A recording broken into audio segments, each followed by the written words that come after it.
Okay, everybody. Welcome. Good morning. My name is Philip Yan. I am the co-president and co-CEO of Commonwealth Club World Affairs, and I also have the good fortune and privilege to be senior fellow at the Pacific Council. Just to make sure you're in the right place, just wanted to let me thank you all for being with us for today's Pacific Council program today with Zhengyu Huang, former president of the Committee of 100. I'm sure many of you know about the Committee of 100, but since we're recording this, I just let folks know that the Committee of 100 is a incredibly well-known and influential nonprofit dedicated to advancing constructive U.S. China relations and promoting Chinese American inclusion. And with Z today, we'll be focusing on what I think is one of the most important global relationships of our time, which is that between the United States and China. Z began his career at Intel, where he led negotiations with the Chinese government on intellectual property and 4G partnerships. Later, he served as a White House fellow under President Obama and went on to establish a financial technology firm in Shanghai. He's now an investor focused on education, and he's the best-selling author of 4 books. The reason we're here today is to talk about his latest book, Rethinking China, Challenging Our Economic Assumptions and Opportunities for Lasting Prosperity. Before we dive into talking about this, and the book is quite interesting. I love the structure, and I kind of rearranged all my questions based on this structure. And the way we usually like to do this, we'll have a good discussion between Z and I, and then we'll open it up for questions a little bit later on. So I believe there's a chat function, and please feel free to enter your questions, and I will get to them as best we can. So Z, welcome and congratulations on your book. Thank you, Philip. It's a pleasure. So before we dive in, I thought it would be a really good idea to invite you to begin sharing a bit about your own journey. And for us to get a sense of, where you came from and how you got to where you are. We're going to ask plenty of questions about the book and the various assumptions. And why don't we just start off from there? And why did you write the book? Great. Well, I became president of Committee 100, and the second day, it was the COVID lockdown in California. I'm sure a lot of us remember that. And because of some of the rhetorics of our political leaders, there was a huge rise in anti-Asian hate and violence. So immediately, I was thrust into the intersection between civil liberties and national security. Philip kind of introduced Committee of 100 a little bit. I'll just add a little bit more context.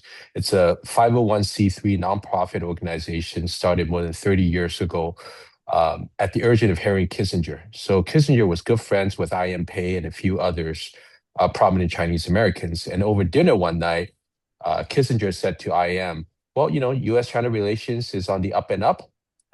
Chinese Americans, you guys should do something. So I.M. Pei and Yo-Yo Ma and a few others got together and started this nonprofit organization. It's member-based, about 130 members today, all American citizens of Chinese descent.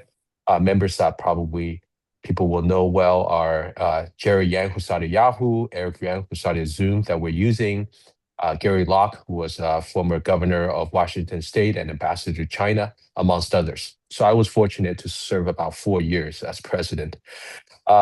I got interested because, as you all know, US and China, since renormalization in 1972, enjoyed about 40 years of engagement, and pretty deep and meaningful engagement across many sectors.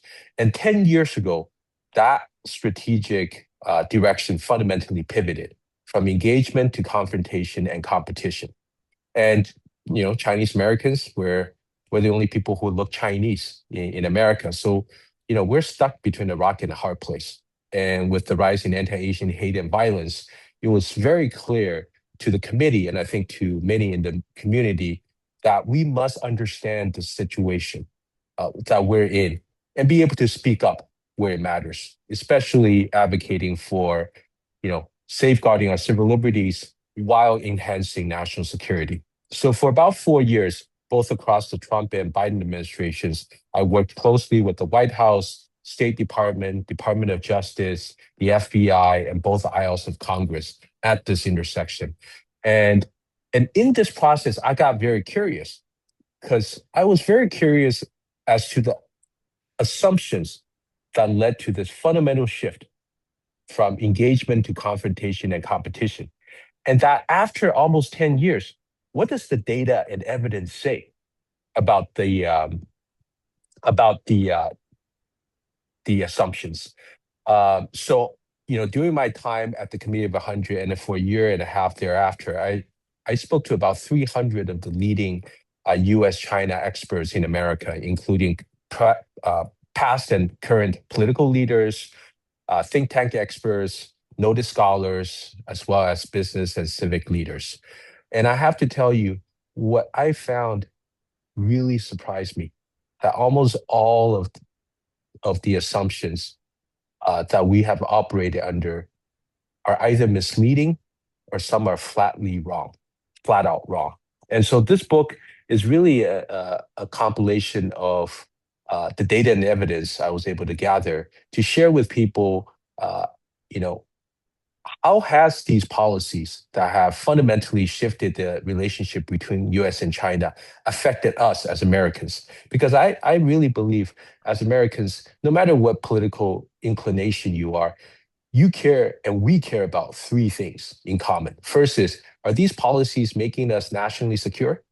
Second is, are these policies making us economically competitive? And then the third thing is, are these policies making our values or enhancing our values? And I have been hard pressed to meet anyone who has said so. So I'm happy to take any questions and happy to go into the details of the book. Okay, so what's great about the book is you do talk about, you draw on data, you draw on history, you draw on your lived experience, and you focus now or more on evidence-based for what you argue is a much more constructive approach. And maybe what we can do is just, again, the whole point is I want people to really read the book, and we'll just do a little bit of smatterings here and there in terms of different ideas and Brooks and conversation. Um, can you give me right now, maybe, you talk about misleading or wrong, and then what we can do is maybe list them and then we can pull on each of those. Why don't you give me four misleading assumptions or, just thoughts that are just completely wrong about China right now and the Yeah, relationship? yeah. Well, um, I compiled pretty much all the issues and differences that separate the two countries into four categories, Hmm. starting with IP theft, going to Hmm. trade and economics, then to human rights, and finally on national security, in particular on Taiwan. Right? Overall, there might be other things, but overall, those are the four things that seem to separate and divide the two countries. And then I went into details on the assumptions. But before I go to the assumptions, let me state, first of all, that I believe China is a threat. The question is not whether China is a threat. The question is, what kind of threat is China? To borrow an analogy from meteorology, if it's a category 5 hurricane, well, you better get in your car and get out of Dodge. But if it's category 1, you lock your windows and stay put. And Hmm. today, because of the hysteria over China, everything is seen as a category 5 hurricane. Right, And right. therefore, our responses become unmeasured and disproportionate, very often hurting our own interests and values. So that's one key point. And then the second is, I believe today we are at war with China. We are engaged in a tech war, in a trade war, in a currency war, in a media war, and as most experts would advocate or believe, a proxy war via Ukraine and now in Iran. The only war we're not engaged in is a kinetic war, an armed conflict between the two largest economies in the world, each with nuclear weapons that can devastate the other. So we better be very careful, in my opinion. This is why you alluded to the fact that I started really delving into wars such as the Vietnam War and the Afghan War and the Iraq War, because I think it would be incredibly detrimental if we sleepwalk into another war. Yeah. This time with an adversary that can do harm to our homeland. And by the way, I believe that we must be prepared for war, but we must be very clear the assumptions under which we would actually go into war. So I find your perspective quite refreshing because, there's a tendency, in foreign policy, particularly in Washington and different places, and California's different perspective. It's all, it has a tendency to be binary, at least in the social media. That's the way people depict things. Either you're kind of like the old group wanted engagement. They thought China is going to be a friend. We need to do this. That's one thing. And others are saying, they're the complete enemy and they're vilifying them. And what you're talking about here is, as usual, much more nuanced, much more complex, much more um, uh, thoughtful in the way we have to approach things, right? It's interesting because in Washington, the consensus when we were, just over the last few years is that they're a rival, they're a threat, they're an enemy. And it's really interesting because you come out here to California, that's not what people look at. They're looking at the economic relationships and they're not talking about that. So let me start again. We'll pull on each of these, but I found what was really interesting about the book was you started off with, I thought was really interesting, lessons from Vietnam and the Cold War. And I think we should start with that a little bit to give people some context because that really informs the conversation that goes later on in your book. So why don't you start off with that and why those are important and how they're important in how we look at what's going on right now. That's a great question. So, first of all, um, for quite a few years, less now, there was this talk about we have now an existential struggle between US and China, right? Between good and evil, between democracy and autocracy. And of course, we had something similar during the Cold War.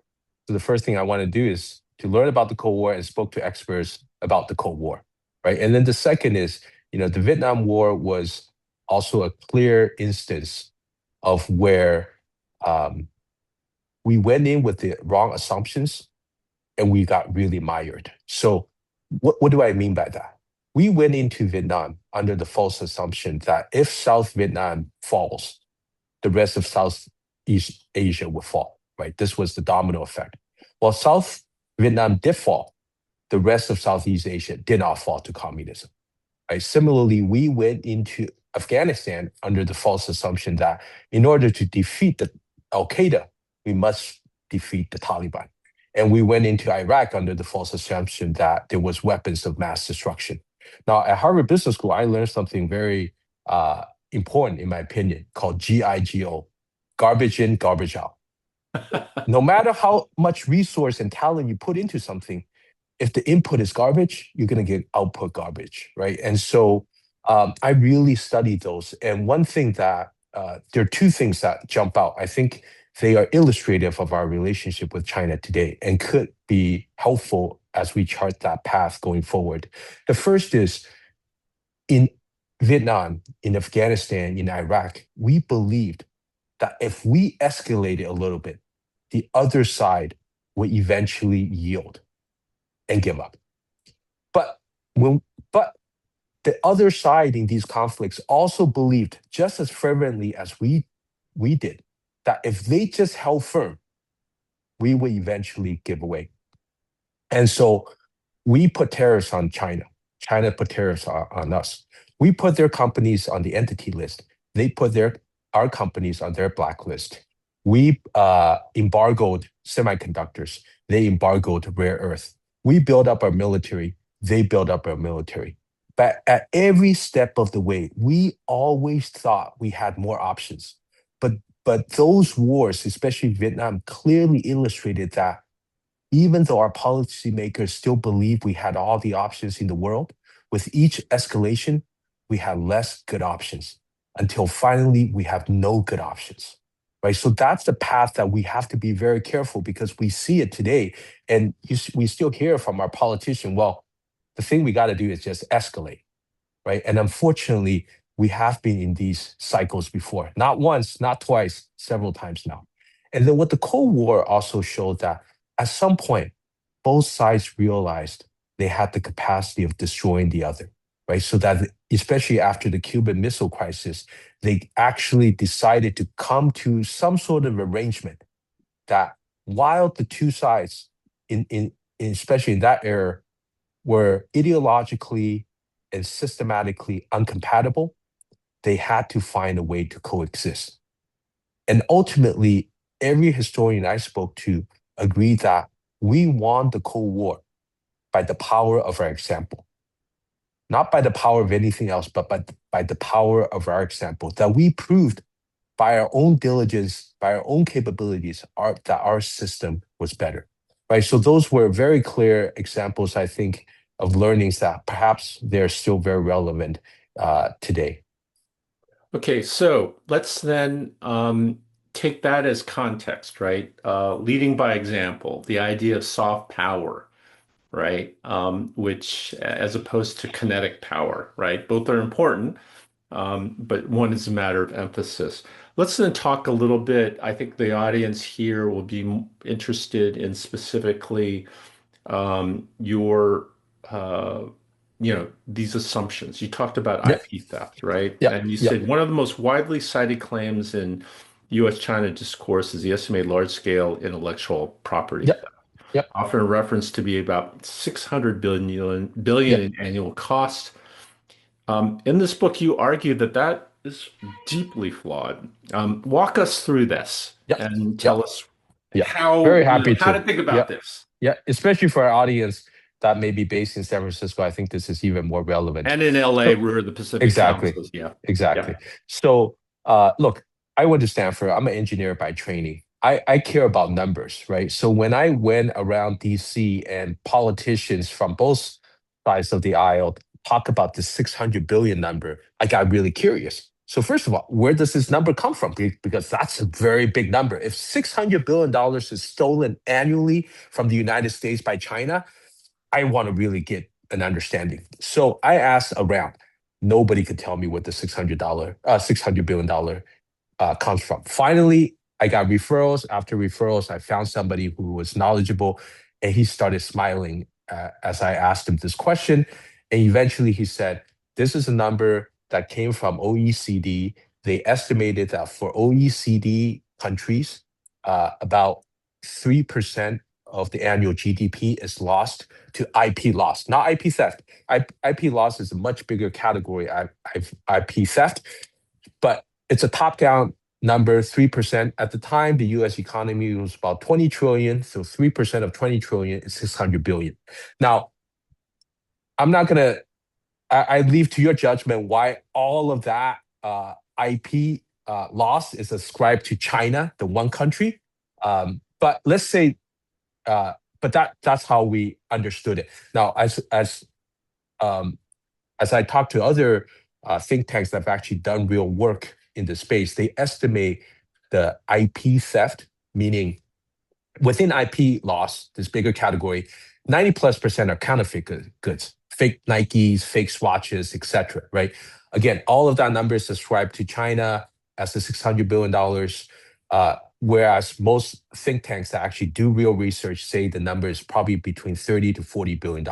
By the way, still a gigantic number, but 92% different, Yeah. right? It's a big difference. And why is $600 billion critical here? Because if we truly believe that $600 billion is stolen by the Chinese annually, then it must beg that there's this massive spy ring. So because we believe this, because our political leaders believe this, in 2008, the Justice Department launched the China Initiative, the first initiative in the department's history targeted towards one country.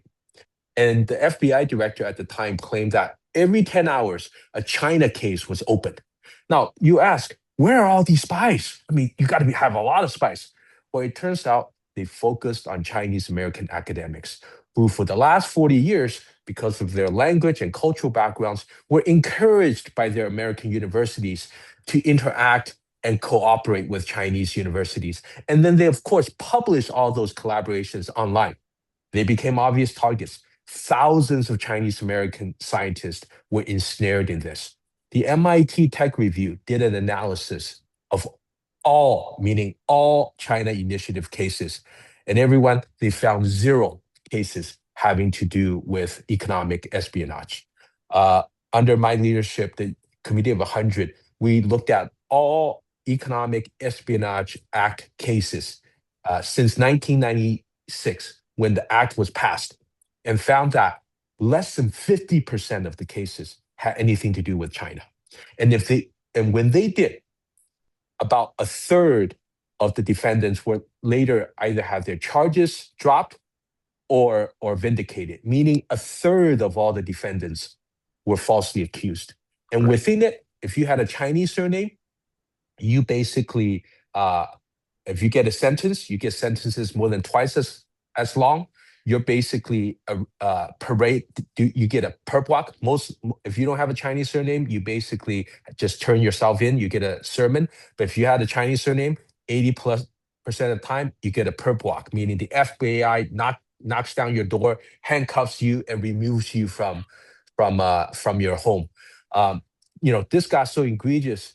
During my time, we work with our congressional allies to actually have a congressional roundtable called Researching Wild Chinese, because everybody heard of Driving While Black.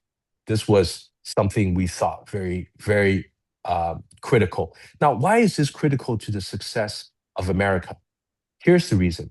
Because of the China Initiative and these other related initiatives, which I go into detail within the book, thousands of Chinese American academics have left the United States. Many of them actually returning to China. Today, we talk about this war on AI we must win against China. Because why? Because AI is transformative, right? But I can also tell you there's probably 6+ technologies that are equally transformative, including nuclear fusion, robotics, gene editing, quantum mechanics, quantum computing, nanotechnology, etc. Right? What's behind all of it is the competition and the war on talent.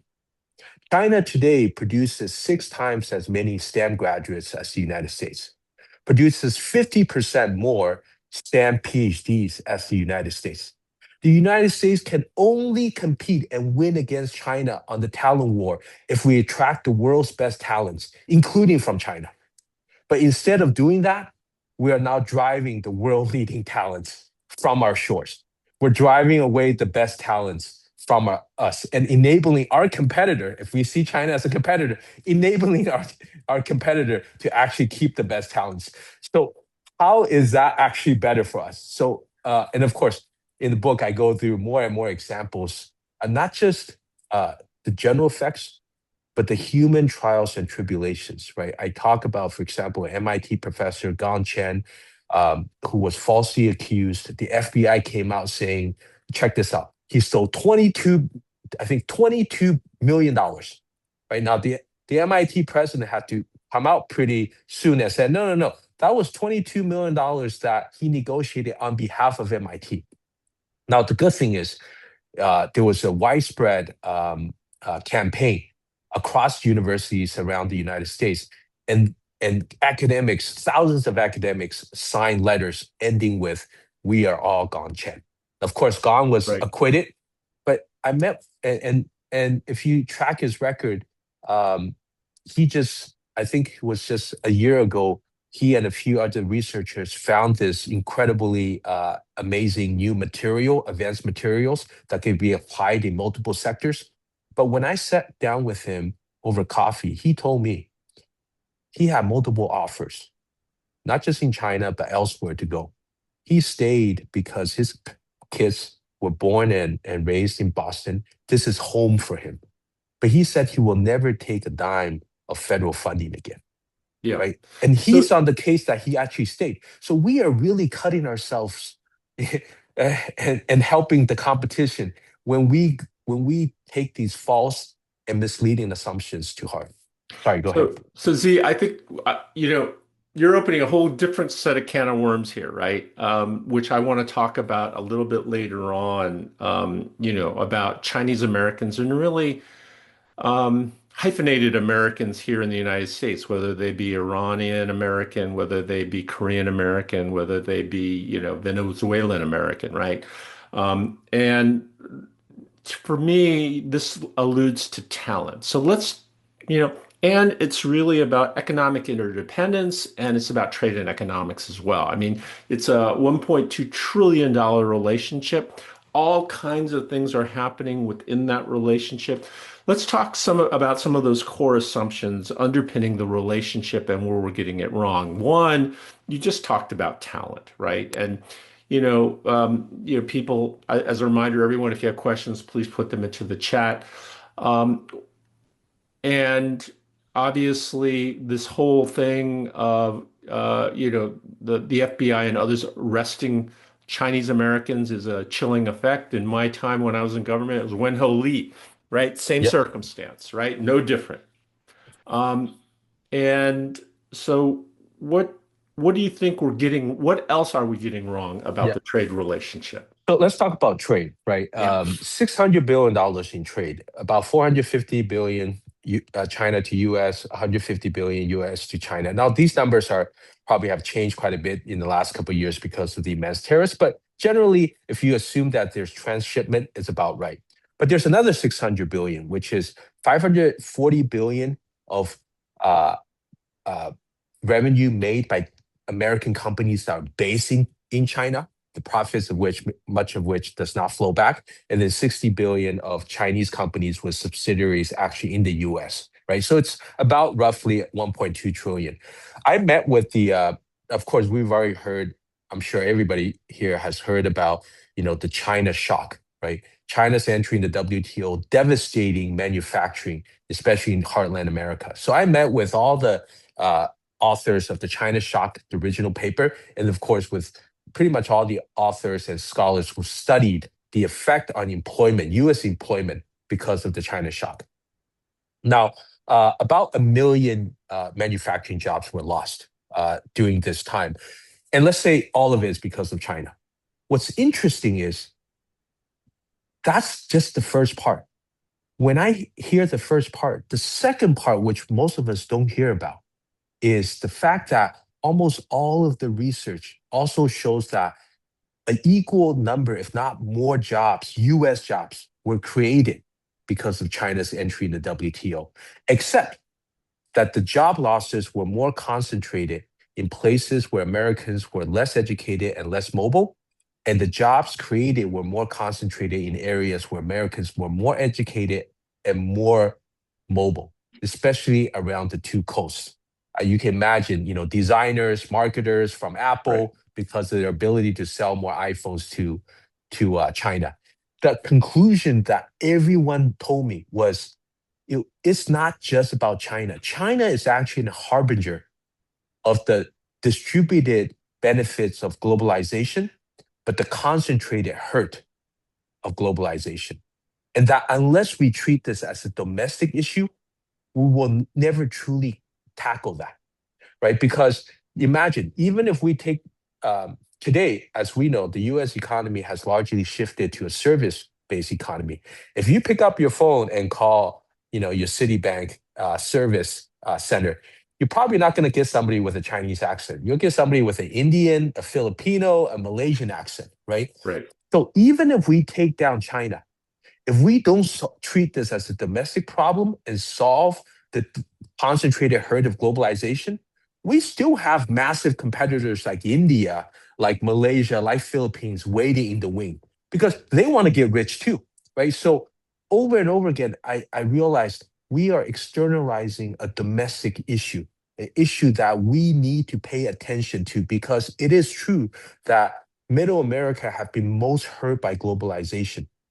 But the solution is not to hit against our uh, foreign competitors, but is to really find solutions that work for people at home. And so that's what I've heard over and over again. And unfortunately, that's something that we don't hear as much. Not the first part. There's no argument on the first part. It's really the second part that really makes the difference.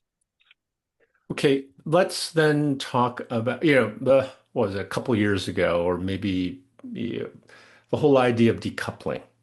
right? Supply chain brought on by COVID, all of this. Where are we on that? I mean, there are a lot of people here, probably listening to this in on California. Supply chains are huge. The idea of decoupling, I think, is, you know, a little frightening to some degree. A lot of stuff would happen. But we're gradually, that is sort of happening to some degree on the supply chain side. We can talk about chips, all of that. Where are we on that argument? Let's talk about rhetoric and reality and where all this is meeting in between. Yeah,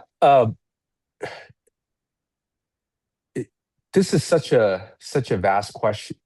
Right, It's hard to give one concrete answer. Obviously, everybody knows that the economic relationship between U.S. China is still very close, right? Because if they stop importing rare earth, we'll have a real problem, right? right, So we know that economic relationship is still there. The part that probably needs more research is now we have many countries in the middle that previously China has supplied, but are now quote unquote taking China's role, like a Vietnam, like a Malaysia, etc. But most of these countries in Southeast Asia also have really close relationships with China. So it's not quite clear, how much, decoupling is happening there. Again, this is probably something that merits further research. I think what is critical is to understand is because of our policies, we have now created two ecosystems, especially in technology. I'll give you an example. When I two nego- ecosystems. Okay, in what way? Yeah, go so ahead. so when I negotiated on behalf of Intel with the Chinese government in 2005 on 4G technologies, our position was simple.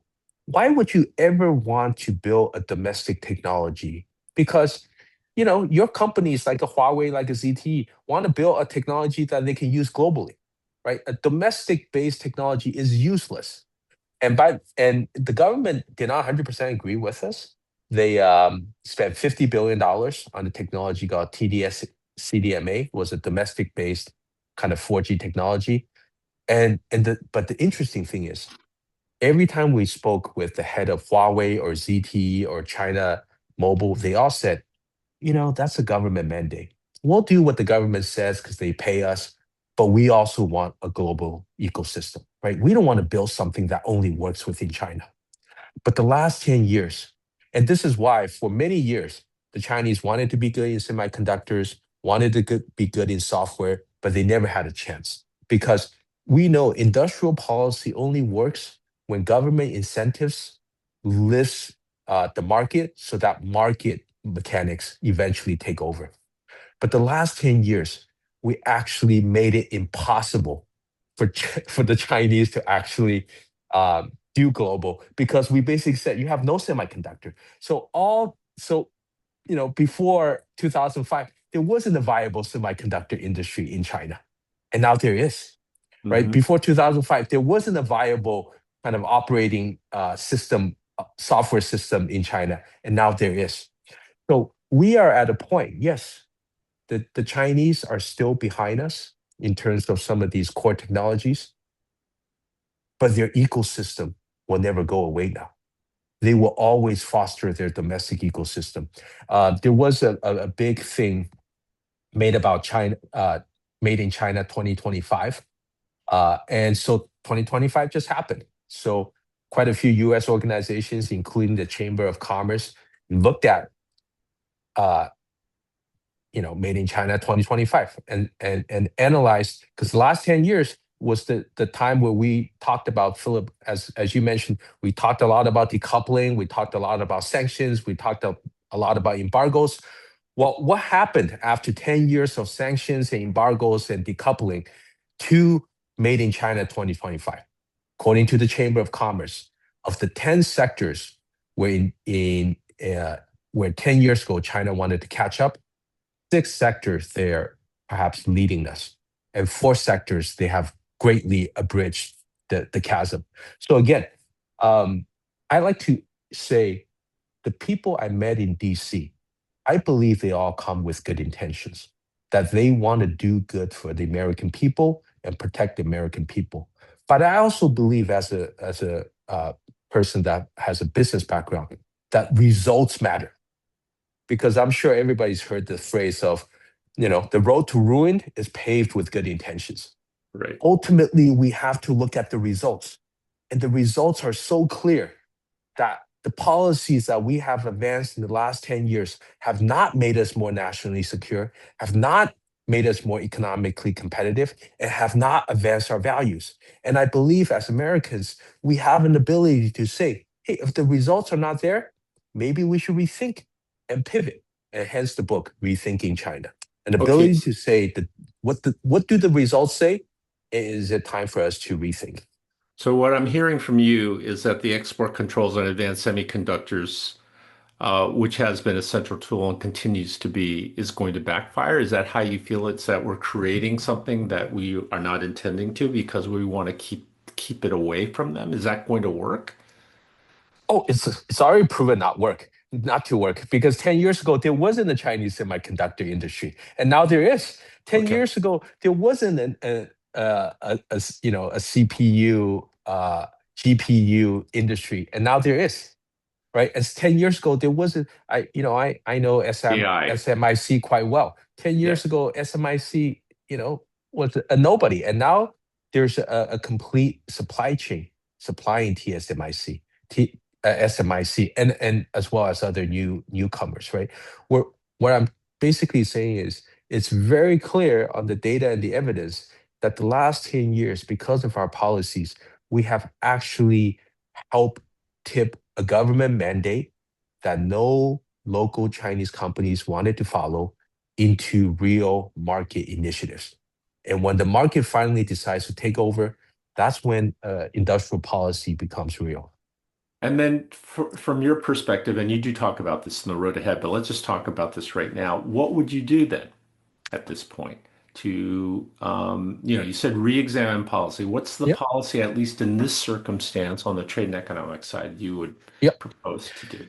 Yep. So I say, first of all, I'm very optimistic about America, right? And I'm very proud to be American. And I came to this country at the age of 10. My father was one of the first generations of Chinese students to come study in the U.S. Hmm. And I think I've been afforded opportunities I don't think I would have enjoyed anywhere else. So I'm very proud to be an American and very optimistic about America. And I think we should compete by doing what we do best, by going back to the recipe that made us successful, by attracting the world's best talent, by creating an environment that actually allows them to innovate and outcompete anybody else, right? Elon Musk, he's South African. He didn't start Tesla in South Africa. He started here, right? Same with the Google boys.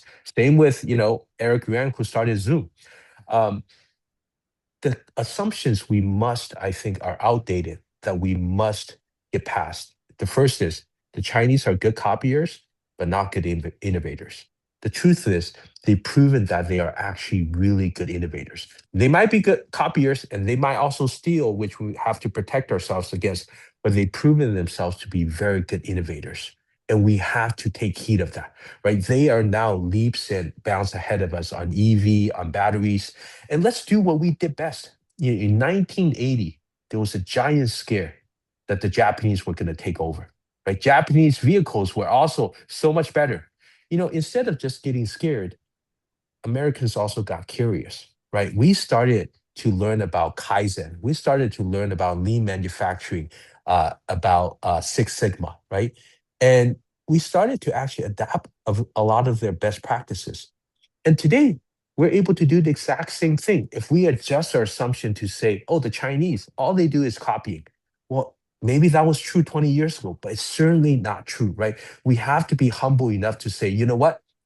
They are also innovating and they're really, really hungry and they're really, really competitive. And we better up our game and we better learn from them, just like we learn from the Japanese if we want to keep our edge. So I think that's a huge update on the assumption part that, we did it before, but today we're slow to change. Okay. Um, Let's talk about something that has always been part of the U.S. China relationship, something that you specifically talk about in your book.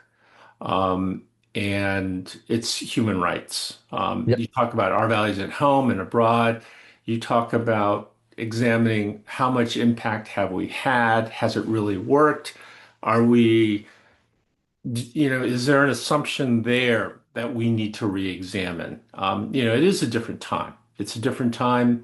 A lot of things are going on. Tell us your view on that and where we're getting it wrong, or you think that the evidence is not aligned with what we believe in the assumptions that we're using. Yep. Yep.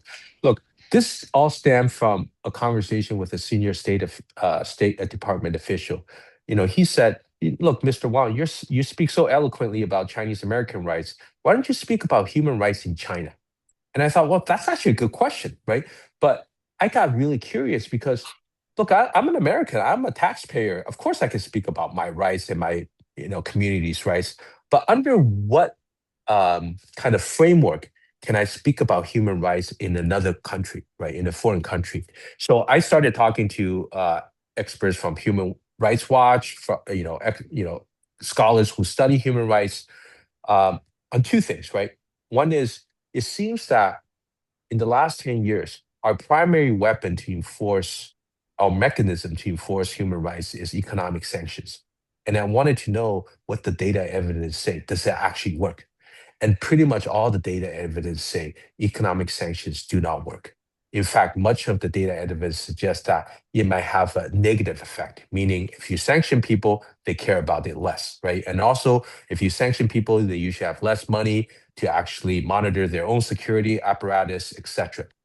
Um, the next question was, all right, under what framework can we actually talk about human rights violations in China? For example, I did speak to, the Uyghurs, right, the Tibetans, etc.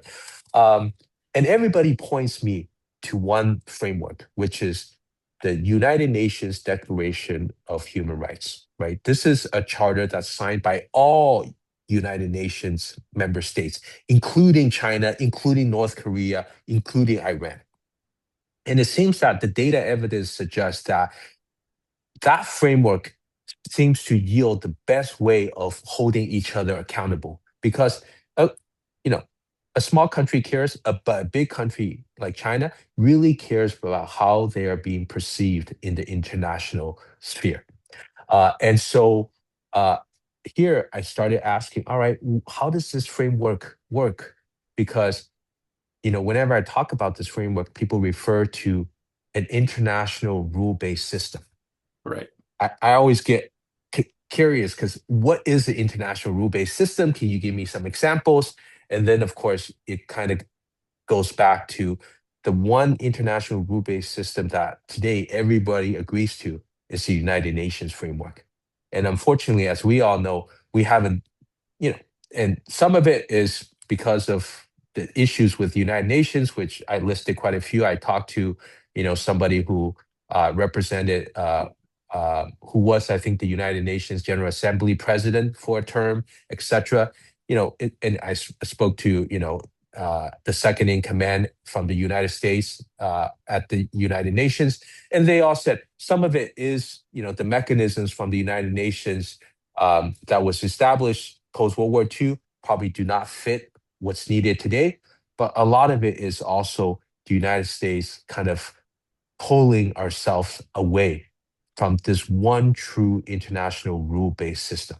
And so as I talked to these experts, it became crystal clear that human rights is a right not just of um, of our country, but it's a right of our family as a human species, right? So I do believe that we should be able to speak up for human rights, not just at home, but everywhere.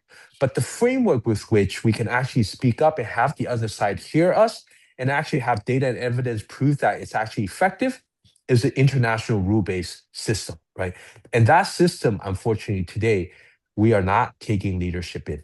And that's something that, I really say, look, if we really believe in this, we got to really take leadership because that system needs us. I really believe such system really needs the United States. And if it's So, not the UN, it's got to be something else. so can you give me an example, based on sort of your conversations and research, where you feel in the field of human rights that the rules-based system really had an impact in a way that you felt was significant? Whether, it doesn't have to happen right away, but over a period of time. Yeah, I mean, there's short research such as one research I thought was interesting. They track human rights index. There's obviously a long list of things they track, and human rights index always seems to improve before and after a visit by UN General Secretary visit, Hmm. because again, countries care about how they're perceived in the international sphere, right? And besides the UN Declaration of Human Rights, there's, I think, uh, again, I don't want to misquote. In the book, they list um, dozens of treaties, some of which are legally binding, that have emanated from that general framework. And those treaties have done much to protect, whether it be, minorities, whether it be women and elsewhere. So again, the more I look into it, the more I realize perhaps the work done by the UN framework is limited and oftentimes slow and unwieldy, but it seems to be, quote unquote, the most effective when it comes to data evidence. And the weapon of choice that we have, or the mechanism of choice that we have, that we think is most powerful, the economic sanctions, actually don't seem to have any evidence to support its ability to actually change behaviors. In fact, they seem to hurt the people, the very people we want to support, because when a country gets more impoverished, generally everybody gets hurt. Okay. Uh, I think another issue that we want to talk about is Taiwan. Yes. Huge, right? In your chapter, you say Taiwan, the avoidable war. Me having been involved in North Korea negotiations there, and a lot of the tension that was actually quite real. I was never afraid that, when I was in the administration and then towards the early, 2010s, I'm still not that concerned. The idea of a preemptive strike by North Korea on the United States just wasn't going to happen because deterrence is alive and well. And yet, what I was most concerned about was miscalculation. You talk about that as well. Can you um, tell me what assumptions we got wrong there, and then perhaps talk to me about, um, what you're worried about? Yep. Clearly Well, war, right? But I yeah, mean, how it yeah, how it yeah, evolves and how we exactly. Yeah, walk yeah. into this, Yeah. right? Obviously, there's been a lot of talk about potential war, right? And quite a few war games have been conducted on if war were to occur between US and China over Taiwan, what would happen? Many of these are classified, but there are a few that are credible, done by credible think tanks like CSIS.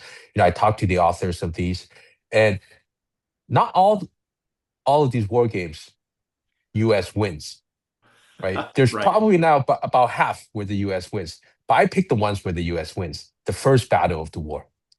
Now, even when we win the first battle, within about 2, 3 weeks, we will lose about two aircraft carriers, hundreds of aircrafts, and dozens of warships, and probably half as many service members as we lost in 10 years of fighting in Iraq.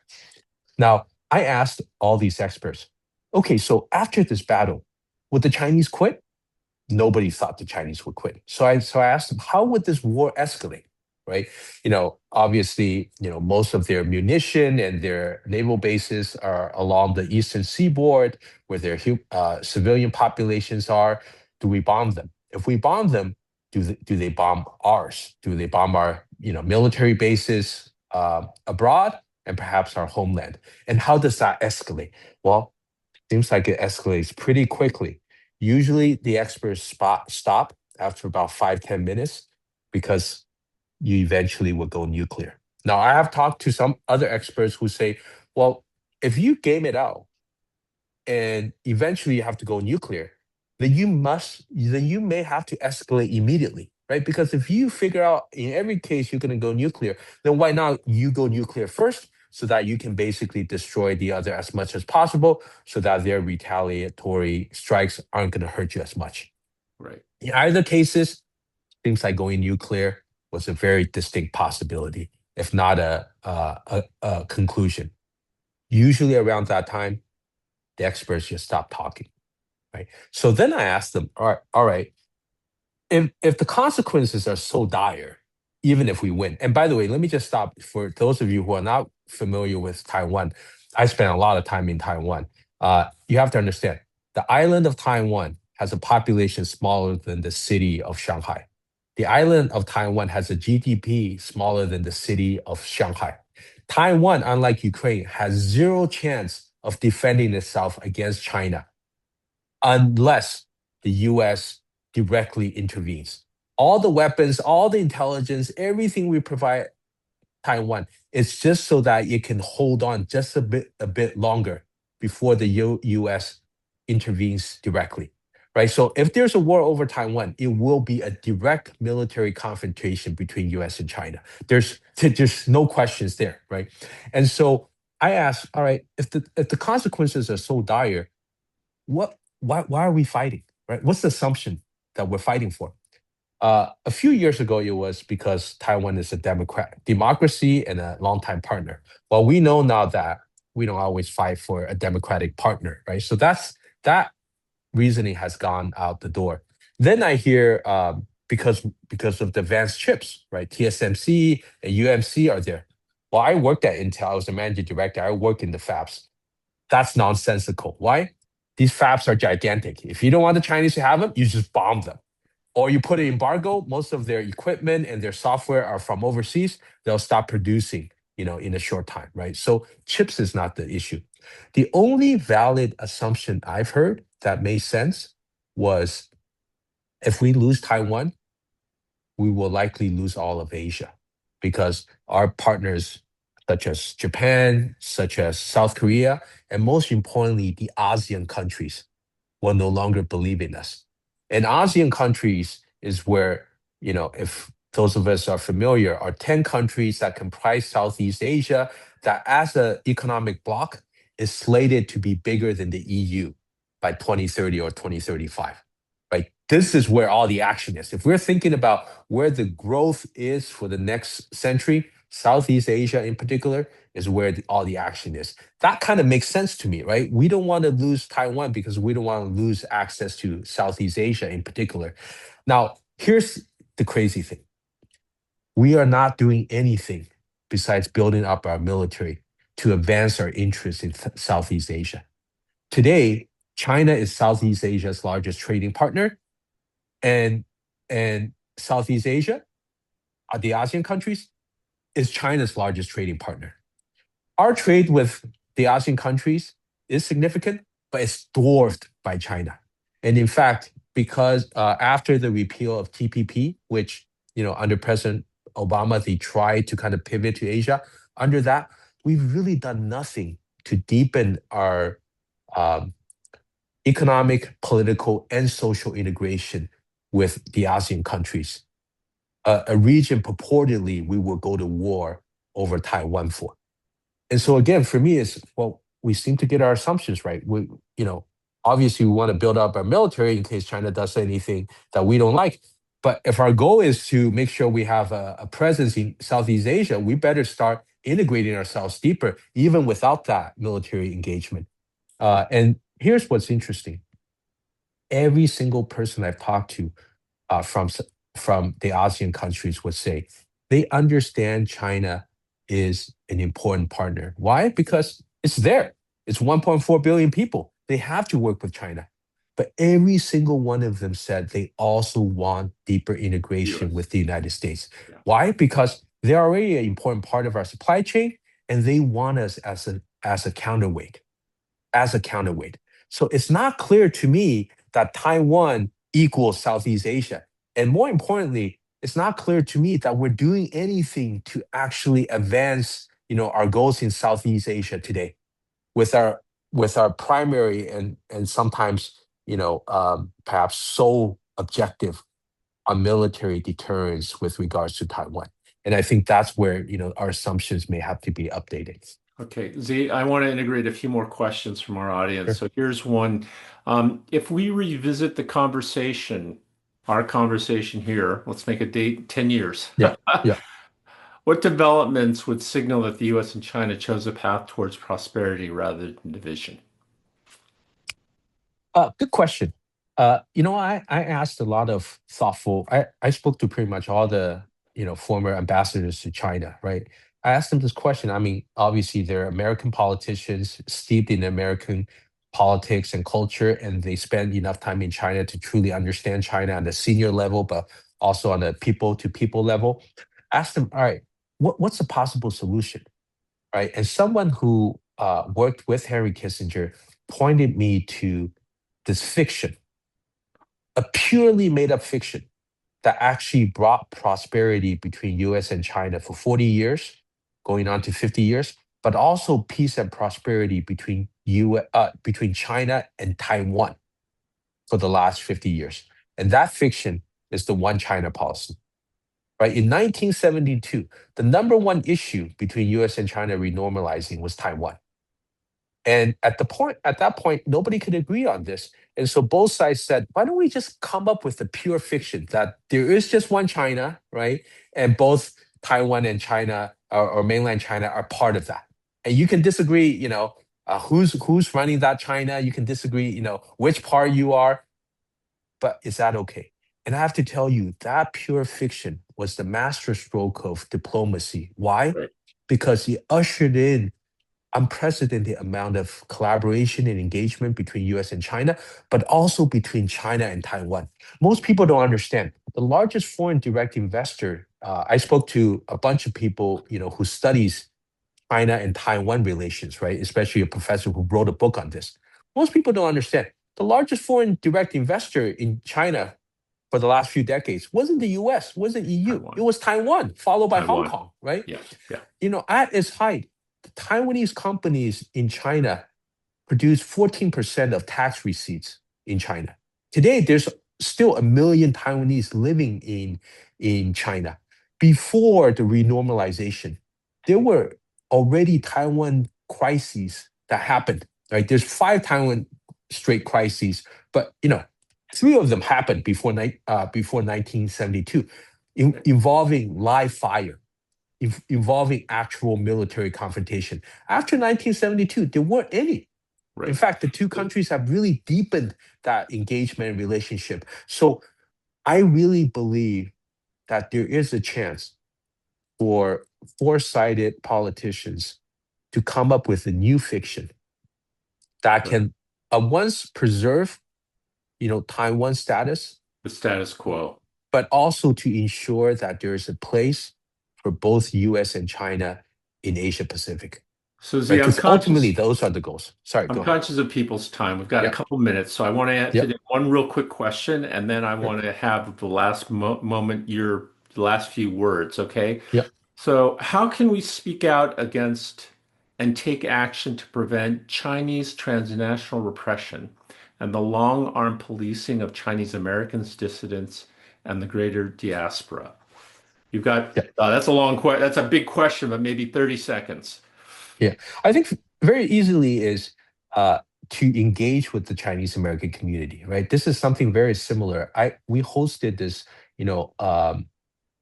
kind of off the record conversation with the FBI and leaders of Chinese American academics, right? And the FBI said, we're concerned about espionage, which you can draw a parallel to the activities mentioned here.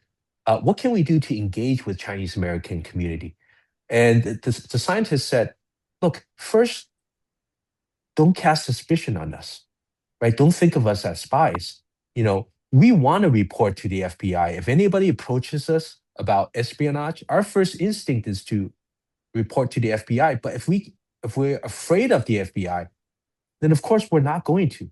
So the first thing is to engage with the community, because the Chinese American community, and by the way, we've done now several years of a Chinese American survey, right? Surveying Chinese Americans across all parts of the United States, and found that by and large, they are so proud to be American citizens, Right. right? This is their American identity, but they're also proud of their Chinese heritage.